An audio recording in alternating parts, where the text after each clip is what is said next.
வணக்கம். நெருப்பு தமிழன்.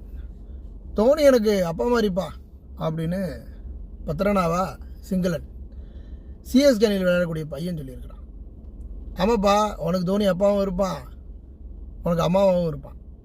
ஏன்னா தமிழனை கொண்ட இனப்படுகொலை இனத்தை சேர்ந்தவன் தான் சிங்களன். எப்பொழுதுமே வடக்கனுங்க தமிழனை எவன் கொண்டாலும் அதுக்கு ஆதரவாக இருப்பான். அதுக்கு விளையாட்டு மட்டும் இல்லை, நீ விளையாட்டையும் விளையாட்டாக பார்க்காத, நீ விளையாட்டிலையும் உண்மை உணர்வைப்பார்.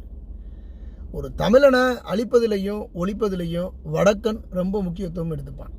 இதற்கு உதாரணம், ஒரு தமிழக அணியில் ஒரு தமிழன் கூட இல்லை, ஒரு இந்திய அணியில் ஒரு தமிழன் கூட இல்லை. இதுதான் இதற்கு மிக முக்கிய உதாரணம். அதனால் இந்த நோனி வந்து உனக்கு அப்பாவும் இருப்பான், அம்மாவும் இருப்பான், உனக்கு அப்பாட்டியாவும் கூட இருப்பான். இதுதான் நிதர்சனமான ஒரு உண்மை. இதுதான் இன்றைய விடயங்களில் நடைபெற்று கொண்டிருக்கக்கூடிய ஒரு சம்பவம்.